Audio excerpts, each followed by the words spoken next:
नमस्कार विद्यार्थी मित्रांनो, आज आपण मॅथ फॉर सक्सेस या यूट्यूब चॅनल ज्याच्यामध्ये सराव संच 6.2 बघणार आहोत. 6.2 मध्ये पहिलं जे आपल्याला प्रॉब्लेम दिलेला आहे ते आपण बघा काय दिलं. एक व्यक्ती एक चर्च पासून 80 मीटर अंतरावर आहे, उभी आहे. त्या व्यक्तीने चर्चच्या छताकडे पाहिले असता 45 डिग्री मापाचा उन्नत कोन होतो, तर चर्चची उंची किती? तर मित्रांनो इकडे बघा की आपण जर ही समजा आपली ही लाईन आहे, ह्याला आपण एक जमीन मानलं आणि ही जी आपण लाईन काढली, हा काय झाला आपली चर्च झाला. काय झाला? पुन्हा आपल्याला काय दिले चर्चची उंची. आणि जो आपला व्यक्ती आहे, आपल्याला पहिल्या मध्ये काय सांगितलं, एक व्यक्ती एका चर्च पासून 80 मीटर अंतरावर. हा जर चर्च असेल तर त्याच्या व्यक्ती कुठे उभा असणार आहे? इथे. म्हणजे 80 मीटर अंतरावर काय व्यक्ती उभा आहे आणि तो छताकडे पाहतोय. त्याचा उन्नत कोन किती दिलेला आपल्याला?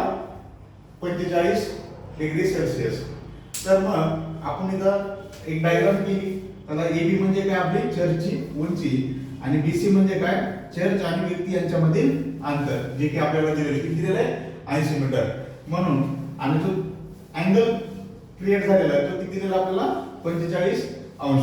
तर मग इकडे बघा आपल्याला असं म्हणजे की tan θ = कोणासमोरील बाजू भागिले कोणालगतची बाजू. तर मग आपण बघितलं तर कोणासमोरील बाजू किती आपली AB आणि कोणालगतची बाजू काय आपली BC. तर आपल्याला θ किती दिलेला आहे? 45 अंश.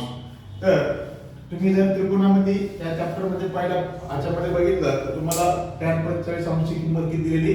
1. म्हणून आपल्याला AB आणि BC ची आपली जे अंतर आहे चर्च आणि व्यक्ती यांच्यामधील अंतर ते किती दिलेलं आहे? 80 मीटर. म्हणून आपण किती दिलं?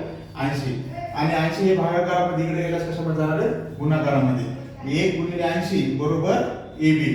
मग 80 × 80 म्हणून AB बरोबर किती आला? 80 मीटर. म्हणून चर्चची उंची किती आली आपली? 80 मीटर. ठीक आहे.